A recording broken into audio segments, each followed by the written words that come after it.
John hadn't seen me for a month when all of a sudden he pushed the business card of a divorce lawyer at me without even asking how I was or if I was alright with divorcing a non-working wife as alimony. Give me $1,000 per month, sounds excellent. John laughed and stood next to Emily, who put her arm around him, both of them sporting smug looks. Take care, John said. I nonchalantly answered, fine, let's divorce then, startling John for a second before he smiled and grinned at Emily. It's a good thing John doesn't think very much. It facilitates the execution of my plan. I made the decision to start my revenge plot on them both as soon as the divorce papers were approved, with the intention of making them cry in celebration of my recovery. I'm Sarah Wolf, and I'm a 47-year-old children's book author and illustrator. John and Emily, my two childhood pals, hold special meaning for me. John is my spouse. By the way, John first made the move to ask me out while I was leaving high school to attend a different institution. I was shocked since I thought he was interested in Emily, but I also couldn't resist John's revelation because I kind of liked him. I gave John's suggestion some thinking and talked it over with Emily before saying yes, even though Emily's conduct had been a little off since our adolescence. John and I still considered her a close friend, but Emily had a habit of stealing other people's relationships and then breaking them off as soon as they developed feelings for her, which repeatedly led to issues. John and I used to spend a lot of time with her to keep an eye on her since her parents were worried. John and I got married when we were 25. 4 years later, Emily brought her fiancé into our lives. His name was George, a professional working for a top-tier company. Nice to meet you, Sarah and John. I've heard so much about you. Looking forward to our future together. George greeted us politely, and we all got along immediately. We would get together during holidays and vacations, taking trips or going on long train rides to enjoy some drinks. But after Emily became pregnant 2 years into her marriage, everything fell apart. At first, John and I didn't worry about having an heir because we had a large family, so we concluded that having kids wasn't necessary. Even though we both enjoyed traveling and having drinks, we weren't interested in taking on the role of a caregiver for children. Although we didn't want to follow that road, we frequently thought it was wonderful to see families with kids. John's demeanor started to change as soon as Emily revealed her pregnancy. Emily couldn't handle the stench of his smoke, so he gave up, even offering to take his vacation days to take her to doctor's visits. When I told him that George might become upset if he spends all of his time with Emily, John retaliated by calling me cold-blooded. She's our childhood friend and she's reaching out for help. He replied, you have work, don't you? I've been buying things and helping where I can, but going with her to the obstetrician is crossing the line, I said. John scowled, then gave me a mean look. He yelled, because Emily wants it, right? She claims to be nervous about the examination. I can't simply let her go by herself. It makes more sense for George to accompany her if she is nervous, doesn't it? It's almost as if you're the father of the child growing inside her if you accompany her every time, I noted. John dismissed my worries, calling me obnoxious, and without giving them much thought. Once mostly peaceful, our marriage started to become tainted with conflicts, particularly after Emily gave child. John began to spend even more time with Emma, Emily's child. Then something happened when Emma was 6 years old. The focus was on those present for Emma's graduation ceremonies. On the day preceding the graduation, John started searching through the wardrobe. What are you doing, John? I told him, you have a meeting tomorrow. Although the dress code at work was informal, John usually kept a couple suits on hand because he was required to wear a suit during client meetings. They were all tossed onto the bed now. John nonchalantly replied, just trying to decide what to wear for the graduation ceremony. What? Are you really considering going to the graduation? I let forth an incredulous cry. Yes, George is unable to attend. I answered Emily's question. John said. I raised my voice in disbelief. That's absurd. No matter how You look at it, unintentionally protesting. John's expression immediately became nasty. I was aware that John would sometimes pick Emma up from kindergarten because I had also done so when asked. Still, it didn't make sense for a childhood friend who wasn't even related by blood to be present at a graduation ceremony. You still don't trust Emily and me, John said quickly. I'm disappointed that you can't even help out. Before leaving the room to go to the bedroom, with no other option, I had to give Emily a call. Emmy, hello, regarding tomorrow, will George not be annoyed about the graduation attendance? I'm borrowing John, I inquired. Sarah, what topic are you discussing? Of course, I haven't informed George that tomorrow is the graduation. After the ceremony, I'll let him know, Emily remarked breezily. The fact that George was unaware of the graduation timetable astounded me. More probing revealed that John had been taking on the role of the father figure at the kindergarten and that Emily had not told George about any of the activities that had taken place so far. I was dizzy with the selfishness of it all. Emma, hold on, isn't that totally irrational? Not only is it rude to George, but it's also because he was a boyhood friend. I started to speak, but Emily cut me off, brushing off my worries and shutting up the phone quickly. Ultimately, I finished pressing a shirt, got ready a tie, and dropped John off for Emma's graduation ceremony early the following morning. John and Emily went out more regularly after that, first once a month, then once a week, and then 3 times a week. After a while, George also appeared to be suspicious. He came to our house by himself one day when John and Emily were gone. I apologize for stopping by at such a late hour. I've been bothered by something, George said. Is it about the two of them? I asked. Yes, I would like you to take a look at this, George said, showing me the GPS history he had installed in Emily's car. It revealed that she had been staying at a hotel 3 times a week, coinciding with the days she was out with John. Just by looking at George's face, I understood what that meant. What do you want to do, George? I inquired. I want to take revenge on those two, George declared. Me too. I can't forgive them for betraying us after all this time, I agreed, and together, we began secretly planning our revenge in an attempt to supplement my income. I started looking for other jobs. My salary had dropped drastically.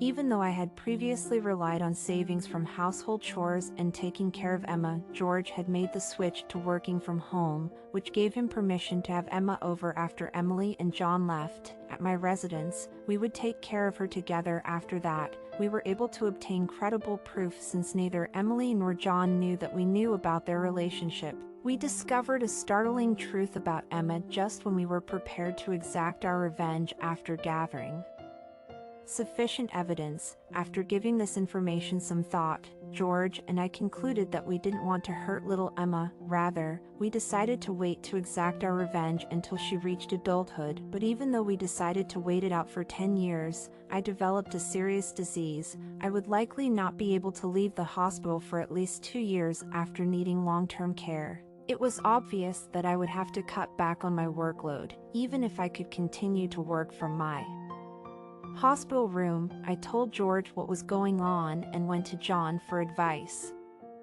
But his response was apathetic, much like our earlier small conversation. He said, I'll come see you once in a while. It was clear that John no longer cared about me because he asked no questions about how I was feeling or what ailed me. In actuality, John only came about once a month, or perhaps once every 2. Emma showed a marked change in conduct after turning 15. She came to see me nearly every day when I was first admitted to the hospital, but after she turned 15, she stopped being as close. George and I were unable to determine the cause of this change, and when we asked Emma, she simply replied, "Don't worry about it." But John, who didn't often show there, was the one who made the revelation. "Hey, it's been a while," he remarked nonchalantly as he entered, looking very glamorous. He threw the business card of a divorce attorney at me without even knocking. "How are you doing? How are you feeling?" he said without pausing to inquire. "Just putting it plainly, I want my non-working wife to pay me $1,000 a month in alimony after we get divorced. That's the bargain, so be careful," John exclaimed, beaming broadly. While Emily encircled him in an attempt to mimic his facial expression, I accepted without hesitation, seeming to surprise Jay for a little second before he swiftly grinned at Emily. Okay, let's get divorced then. Luckily, John was not the type to linger too long, which is how my strategy operated so nicely. I started my retaliation strategy against John and his wife as soon as I learned of their divorce, I decided to celebrate my recovery by making them cry. I first spoke with George to set up a transfer to the hospital. I then told my attorney that coming future, they would conduct the parties' mediation, and George moved in tandem with Emma, staying close to my new hospital and paying me regular visits. Emma's lingering sadness didn't stop me from enjoying her daily visits.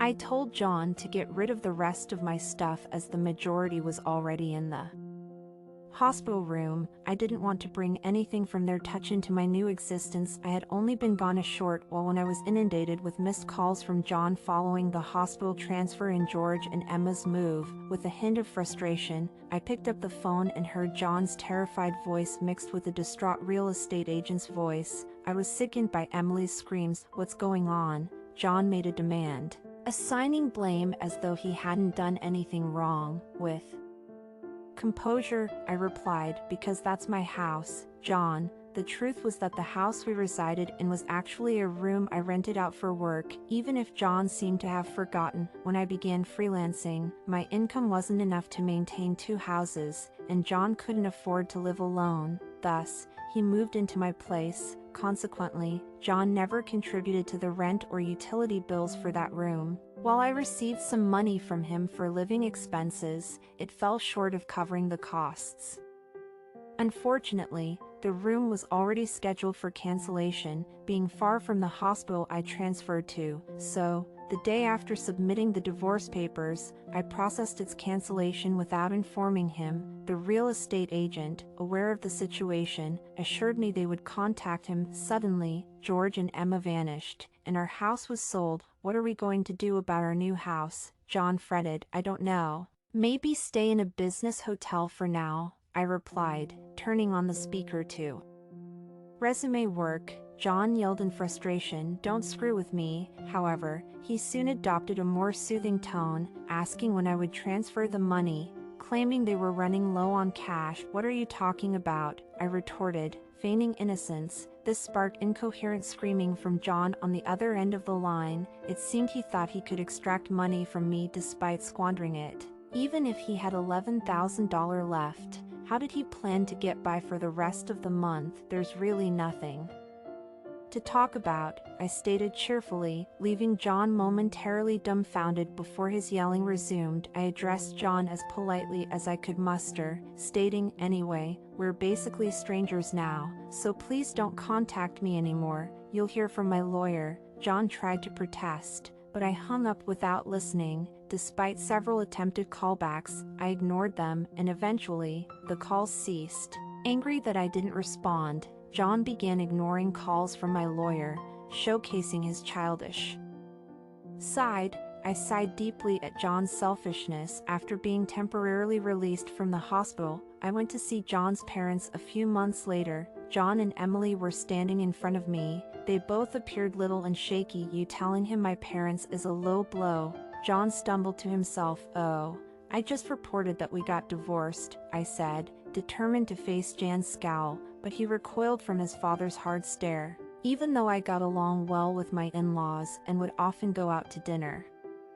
with them when John wasn't there, I felt it would be inappropriate to keep the specifics of our divorce a secret, so I paid them a visit. Is it true that you're remarrying Emily? Jan questioned incredulously. Yes, it's true, I replied, acknowledging the gravity of the information. Emily, Emma, and I are going to start over as a family. What topic are you discussing? John shot back, making his father furrow his brow in frustration. Your only family is Sarah, John said. Jan gave me a paper before shaking his head. It was a bill from a 5-star hotel nearby. What's this? Confused, I asked. John pointed to the bill on the table and said, it's the bill from the hotel we stayed at, before abruptly falling. Oh, Mom, what the fuck? I didn't raise you to be like this. My mother-in-law gasped for air, to which Emily and John responded in surprise. What's causing your anger? The family dynamic is evolving due to my upcoming marriage and the addition of a grandchild, a blood relative, no less. Are you? Not content, I attempted to reason with them, but my mother-in-law looked at me with a bewildered and disappointed expression. Despite knowing that I wasn't interested in having children, my in-laws continued to treat me like their own daughter. Naturally, they also treated my childhood friend Emily in the same way. However, there was always a line between a friend and a daughter-in-law. I knew my mother-in-law wouldn't be pleased with this circumstance because Emily had a history of complaining about it, and Emily should have known better. Don't you think about Emma, since it will be your grandchild, you must be pleased, am I right? John persisted in an attempt to change their mind. It's because I've known her since she was a young child. Well, but John accounts for half of her blood, correct? I got chills from Emily's apparent lack of understanding and lack of regret. Someone who had been silent up until that point spoke up. It's time to stop, Emma, who had been fiddling with her phone in the corner of the space, said to Emily, "It's disgusting," not raising her gaze. There was a startled quiet in the room. Regardless of blood relation, the only person I view as such is my father. On the other hand, John has regularly shown up for school functions. Dates of events were frequently overlooked and eventually kept a secret, so Dad would tell him after the fact, but Dad always said I was his daughter. Therefore I'll always be his, Emma firmly said. I will never be yours, staring Emily in the eyes. She sat next to me and her voice became softer. I was afraid you might be resentful when I first heard about this. Dad, though, told me otherwise. Emma, you have my undying love, Sarah said. Your visits during my hospital stay meant the world to me. Tears welling up in her eyes. Emma, she went on, putting her arms around her, it's not that the situation isn't complicated, it's just that I love you.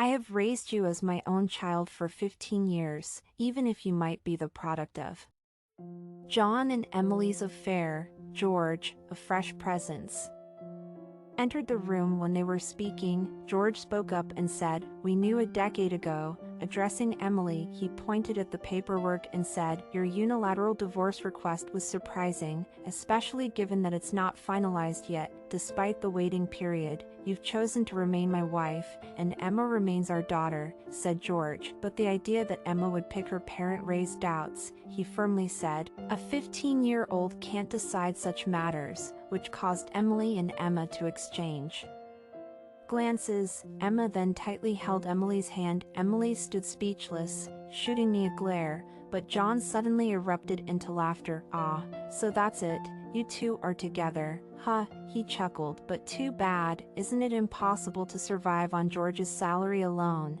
Can you stop jumping to conclusions?" I retorted, bemused. "Besides, it seems George earns double what you think," I added, observing John's stunned expression. "Emily knows about it." "Huh, it's probably just a bluff," John dismissed, growing increasingly flustered. "And it's impossible for you to work while dealing with your illness. You'll just waste away somewhere," he concluded, with a hint of smugness. I chuckled at John's misconceptions, and John, noticing my amusement, began to laugh too. "You had no idea about my income, did you?" John retorted. "It's probably just a bit more than a part-time job," John insisted, his eyes widening in disbelief. "It's different," I replied, stating the obvious. "My annual income is $500,000. John's expression fell, and Emily's was as well. "In actuality, I've gained popularity as a children's book author for the last 10 years. Essays, interviews, and other work have increased my income tremendously," I said, feeling pleased. "In addition, a movie adaptation is being developed, so my income is soaring." Liar. John gave a startled exclamation. "Oh, you want proof?" I made a joke and showed Emily my bank account screen, which prominently showed large monthly deposits. Emily was speechless, and I took advantage of the moment. "Sarah, let's try to make things right," I said, holding out my hand. "What are you saying?" Emily lost her temper, her rage evident. Disregarding John's remarks, I grasped Emma's hand and said goodbye to my in-laws. Departing from their residence, John used to work for my father-in-law's business, but it was soon discovered that he was lying about his whereabouts, and as a result, he was let go. My father-in-law planned to punish him by making him work non-stop on a friend's fishing boat, but fishing life was hard on the indoorsy John, and though he tried to contact me, I told my father-in-law every time, so eventually I stopped his calls. Emily filed for divorce after George was granted custody of her children. John seemed unambitious and couldn't afford luxury, so she didn't show any interest in him. She eventually lost her family's support and was forced to live alone in a rundown apartment. She had not worked since her marriage and had been dependent on others to take care of her necessities. For Emily, she found herself unable to manage tasks independently, and opportunities for full-time employment were scarce. Nevertheless, she had to cover her living expenses and child support, so she juggled multiple part-time jobs, barely making ends meet. Meanwhile, when Emma progressed into high school, she dedicated herself to diligent studies, aspiring to pursue higher education abroad at a prestigious university. Her ultimate dream was to translate my picture books and share them with children worldwide, a prospect that brought me immense joy. On my end, my picture books continued to enjoy strong sales, with increasing interest in adaptations and merchandise. Despite my ongoing battle with illness, there has been progress, and my doctor recently hinted at the possibility of leaving the hospital next year. Moreover, George and Emma faithfully visit me every day. George, in particular, has expressed his intentions of remarrying, a proposal that has left me pondering. While I haven't yet given him an answer, I find myself developing feelings for him. He envisions a future where we live together once I'm discharged, and amidst these deliberations, I find solace in pouring myself into my work, crafting stories with the hope of a bright future ahead. That's all about the first story, and now let's watch another similar story. David grinned and replied, "I'd do anything for a good life," exuding confidence in himself. He was nice at first, but now he looked more like a shallow little villain, with a nasty taste in my mouth. His every motion was oozing with deception when he proudly displayed a business card, clearly confident in his newfound financial comfort. Had this been the person I was thinking of marrying all along, I couldn't help but notice the irony of his changed name after joining the family. So I reluctantly accepted the business card for his real estate company. I was much more uneasy because I recognized his last name and the business name that was inscribed next to it. It seems that our paths were now destined to intersect frequently. What a shame, he bemoaned, indicating that he wanted to have no more interactions. When I gave him my own business card, the tables turned and I saw his face become pale. I'm Jessica Owen, and I'm 45 years old. The story I'm going to tell you started around 3 years ago. I had experimented in matchmaking for a short while at the time, motivated by curiosity and supportive from people around me. It didn't matter if marriage was in my future. The excitement of making new friends was reward enough. David Thompson, a charming young man with a taste for older ladies, was one of these acquaintances. David looked well put together, his tamed brown hair perfectly styled, and he had an older-than-actual sense of elegance about him, with a soft and friendly demeanor. He expressed his preference for encouraging ambitious partners over pursuing his own career, which was a refreshing change from the workaholics I was used to. His attentiveness was charming, and our chats were calming. I became accustomed to anticipating our meetings and unwittingly succumbed to his allure, but he started exhibiting symptoms of discomfort, such as his insistence on receiving treatment when we went on dates. David grinned broadly and got up, ignoring the bill, after our dates. Lunch and chat at the restaurant were over. I was taken aback by his behavior. I didn't mind taking care of him even though I made more money and he was nearly 10 years younger, but I thought he should at least pretend to grab his wallet. Did I have the wrong expectation? His attitude of taking things for granted irritated me more than his refusal to pay. I asked people nearby for their thoughts since I was uncomfortable, and I got conflicting answers. While some thought it was normal for the guy to treat, others contended that the one making more should just pay and be satisfied. Going Dutch feels much clearer, doesn't it? Was even put forth by someone. One viewpoint struck a chord with me.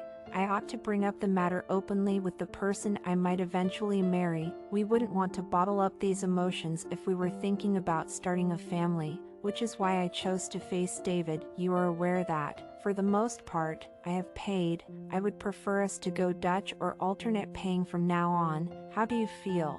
I posed the question to him directly. David looked surprised for a second. He cleared his throat, seemingly considering his answer carefully. He then expressed his heartfelt regret and clarified that, in men, it is traditional to show respect to someone who is older or in a higher position. He acknowledged that he had misunderstood the circumstances and pledged to set things right. From now on, I'll be sure to offer to pay. In fact, treating others with pride is a frequent practice among the older guys I know, he remarked after hearing his explanation in full.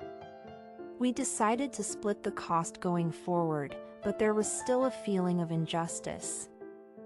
We'd go to nice restaurants, movies, and museums when it was my turn to pay. However, when David's turn came, our outings would usually wind up at less expensive locations like parks and cafes. Maybe it was just a question of personal taste. I was ready to express my uneasiness when David apologized ahead of time. I apologize, but when it comes time for me to pay, I can't take you to fancier places. This is the best I can do due to my limited income, he said, looking downcast as he showed me his bank book. I was perfectly okay with it and felt like I could forgive him. Ultimately, my goal was to select a mate based on our compatibility rather than their financial standing. In fact, his thoughtful actions elevated my opinion of him. Compatibility is the most important factor. We'd been dating for 2 months when I made the decision to commit to David. Weekend visits with David had become a regular feature of my schedule. That day, I saw the bench where we had agreed to meet and grinned.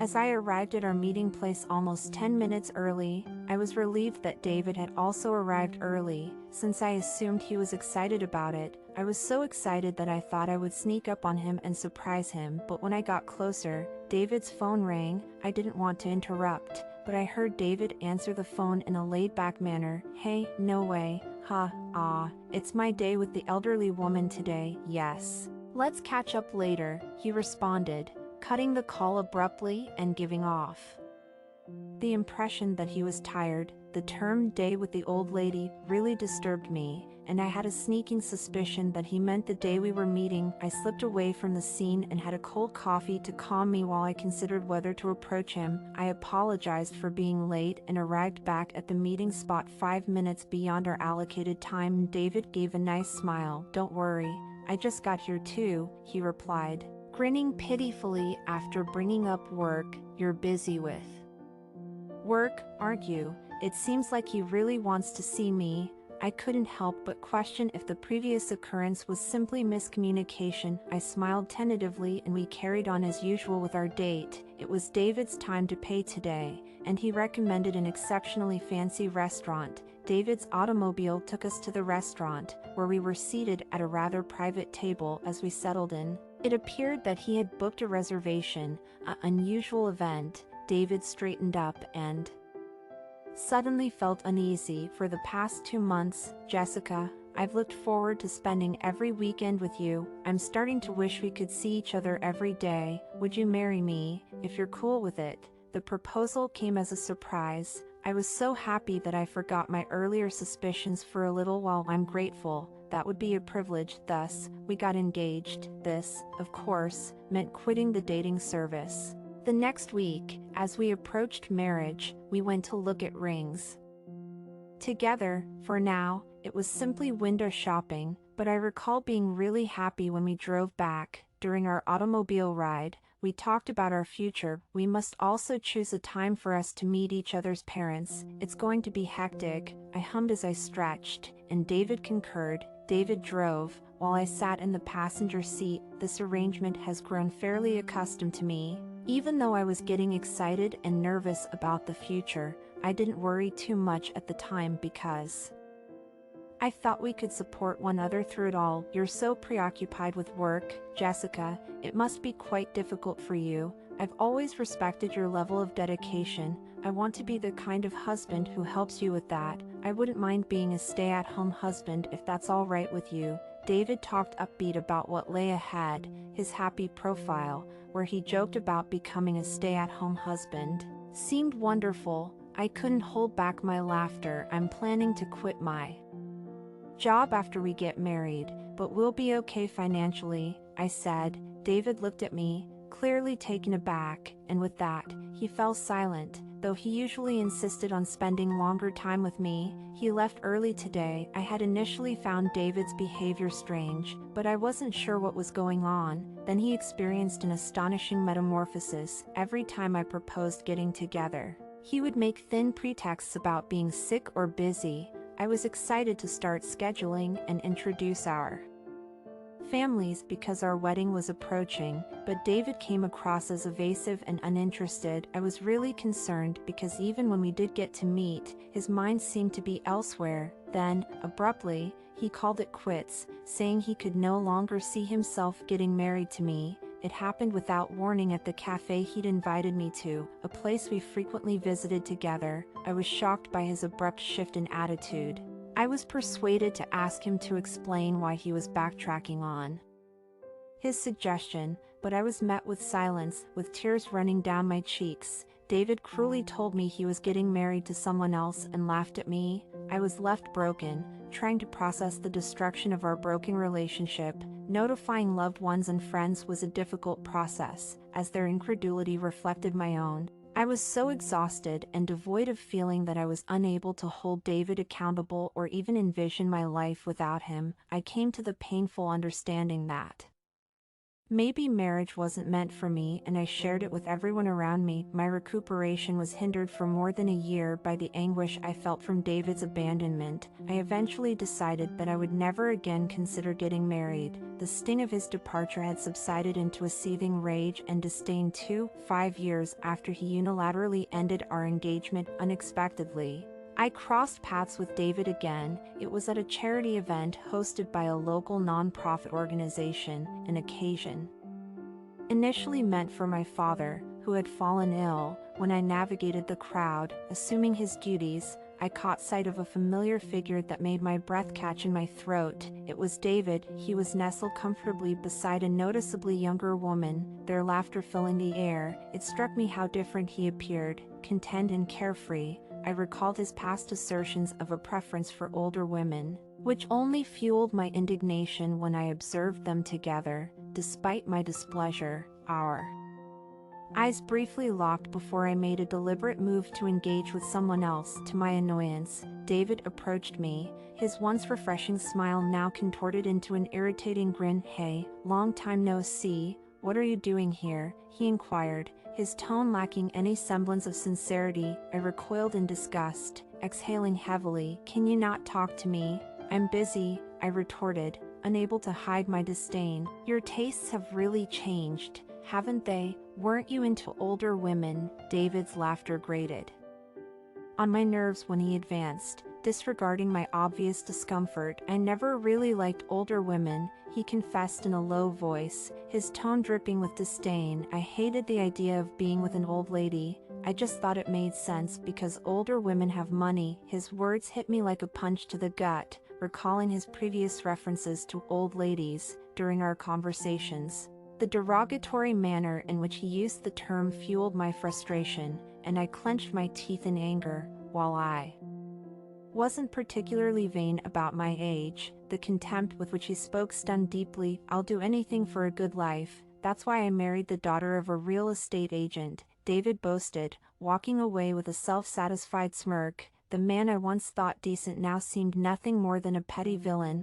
willing to discard decency for financial gain. When he flicked a business card towards me with exaggerated flair, every movement felt pretentious, leaving a bitter taste in my mouth. If David could alter his persona so drastically, perhaps he should have pursued a career in acting instead of seeking a wealthy match. I watched him depart, his chin held high in arrogance. Feeling a wave of nausea wash over me, I reluctantly accepted the business card, noting the surname changed to Johnson, evidently adopting his wife's surname. The name rang a bell, as did the company listed, Johnson Real Estate. Without bothering to check his position, I handed the card back. "Unfortunately, it looks like we'll be seeing each other monthly." "What a shame. I was hoping I'd never have to see you again," I remarked, passing him another business card, this one bearing my father's name. David's confusion was palpable as he mumbled, "Wait, does this mean you're related to?" I interrupted, elucidating the connection. "That's my father. He couldn't make it today, but you're lucky. He probably wouldn't want to see you anyway. My family owns a significant amount of land. We're what you'd call major landowners, with assets possibly worth around $20 million. I clarified that my previous mention of quitting my job after marriage was due to our substantial passive income, not out of necessity. Working at a company was purely my choice. Post-marriage, I intended to assist my father in our land management business. In essence, by ending things with me, David missed out on a far grander opportunity than he could have fathomed. When David processed the revelation, I couldn't contain my laughter. The prospect of discussing my family's wealth during formal introductions had been in the cards all along. While David was aware of my job, he had no inkling of my family's fortune. "We've entrusted Johnson Real Estate with some of our properties lately," I continued, explaining my involvement in land management and transactions on behalf of my father. Despite my reluctance, it seemed I would have to encounter David monthly. His shock wasn't solely due to my family's wealth, but the realization of the missed opportunity he had overlooked in my family. Land ownership isn't just a matter of possession. We also engage in property development, constructing apartments and buildings on our land. Johnson Real Estate is one of our business partners, though they're just one of several familiar companies we collaborate with. We maintain flexibility and could switch to another company if needed. However, for Johnson Real Estate, our family represents a significant landlord whose departure could jeopardize their operations. Observing David's pale expression, I contained my rising irritation, anticipating his reaction. Instead of the expected protest, David surprised me. "So that's how it is. Well, I'm thrilled we'll continue our association. It seems fate has brought us together," he remarked, his attitude shifting as he attempted to ingratiate himself with me. His shamelessness was astounding, seemingly possessing a skin thickness of about 15 feet. I intervened, unable to tolerate his audacity. "Please stop. How can you speak of fate? After behaving so despicably, it's repulsive," I expressed with a frown, signaling my rejection. However, David persisted, trailing after me. "Wait, my princess, our encounter must be fate, right? You once held feelings for me. It's not too late to revert to how things were," he insisted, his comments growing increasingly offensive, hindering my interaction with other important individuals. Determined to escalate the situation, I called for assistance. "Help, please, I'm being followed. Can someone please remove this man?" Peter Johnson, David's father-in-law and the president of Johnson Real Estate, rushed over in alarm. Witnessing his son-in-law's inappropriate behavior was naturally concerning. Having already greeted Mr. Johnson, he recognized me and intervened. "Step back, David. I deeply apologize." Mr. Johnson scolded his son-in-law before turning to me for an explanation. As I recounted the incident, David's wife, Mandy, also arrived. I had heard of her during my conversation with Mr. Johnson. Observing her reaction, I noticed her shock upon learning about David's actions. However, her response was unexpected. "I'm seriously inconvenienced. Please don't approach me in front of everyone," I firmly instructed David, emphasizing my disdain for his persistent advances. As I distanced myself, I prayed that Mr. Johnson would make sure that David and I never saw each other again. A call from my family's residence arrived a few days later. Someone called Mandy had come looking for me, crying uncontrollably. When I hurried home, I discovered that the woman was, predictably, Mandy Johnson, David's wife. She attempted to speak with David after I left, but he refused to listen and left the location, running away from both Mandy and his father-in-law. Then, yesterday, he came home and demanded a divorce out of the blue. It was while he was listening to Mandy's moving narrative that he said he met his soulmate. Hoping that I wasn't his soulmate, I steeled myself. Mandy had no idea who this individual was. Mandy came to me in desperation, grasping at straws. After hearing via the grapevine of my last abrupt abandonment, I didn't know you and David were previously engaged. Mandy sobbed as she offered her apology. The other day, my friends and family were also present at the charity function. They were familiar with the story even though they didn't know David's face. Mandy had surely heard from someone. No, you share equal victimhood with him as I did. Don't feel the need to apologize, I reassured Mandy. Seeing someone so much younger than myself in tears was devastating, with no bitterness toward her and just sympathy for her. David's actions, which caused harm to an innocent woman, became even more inexcusable. Are you aware of David's current location? This is really bad, unforgivable, I responded, honestly not knowing. I shrugged. After some time of contemplation, it dawned on me, David most likely desired a reconciliation with me, considering his recent actions. Maybe he would be delighted to hear from me on my cell phone. I was so mad at him for breaking up with me so quickly that I blocked his number. I unblocked him immediately, got ready, and dialed David. Predictably enough, fell for the ruse right away. Hi there, Jessica. I'm so glad you've forgiven me. I had to hold back on my need to yell at him to stop spouting gibberish. I forced a sigh out of me and spoke. Is it possible for us to meet? I'd like to speak. It's at my parents' house.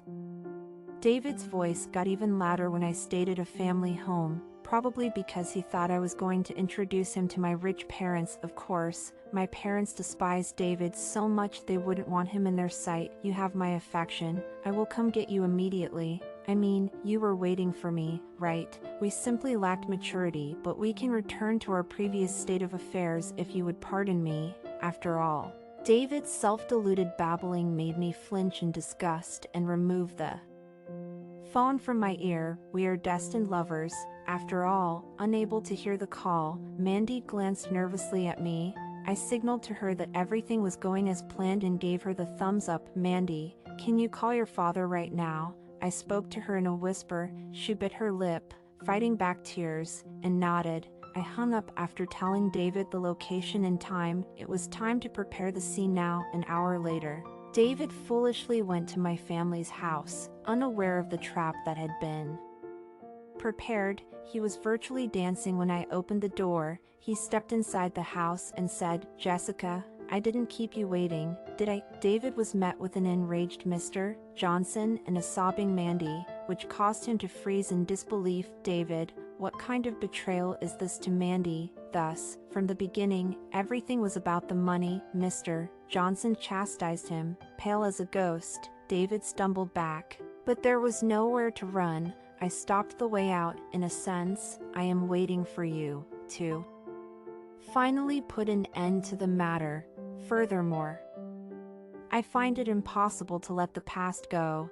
For your unilaterally ending our engagement, I'll be suing you for damages, I said. When David heard my announcement, he started to shake with confusion. He staggered deeper into the house, directly in the direction of Mandy and Mr. Johnson. This is very awful. You have never shown me affection. You have my forgiveness. We're divorcing, and I'll be pursuing payment as well. With sobs, Mandy threw her handkerchief at David. David fell on the ground when Mr.